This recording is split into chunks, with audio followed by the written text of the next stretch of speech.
আমাদেরকে অনেকেই জানিয়েছেন যে শহীদ ওসমান হাদির কবর জিয়ারত করবার জন্য রিক্সা নিয়ে এসেছেন কেউ, সিএনজি নিয়ে এসেছেন কেউ, কেউ তার ভাড়া দিতে পারছেন না।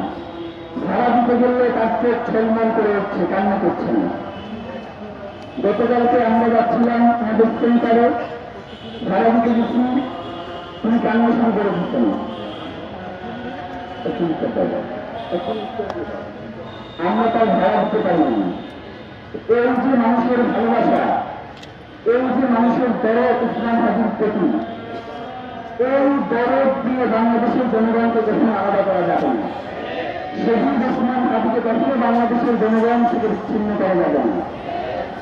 শহীদ ওসমান হাদির যে লড়াই, আজ হোক কাল হোক, বাংলাদেশে এই লড়াই বাস্তবায়ন হবে ইনশাআল্লাহ। প্রিয় ভাইরা, এখন আমরা সবাই মিলে আজকের যে শহীদ শপথ সেটা পাঠ করবে এবং এর পরে আগামী 2 দিন আমাদের কি কর্মসূচি রয়েছে সেটা আপনাদের সামনে উপস্থাপন করবে। শহীদ ওসমান হাদির রক্তের বদলা নিয়ে আমরা এই রাজপথে অবস্থান করবো ইনশাআল্লাহ।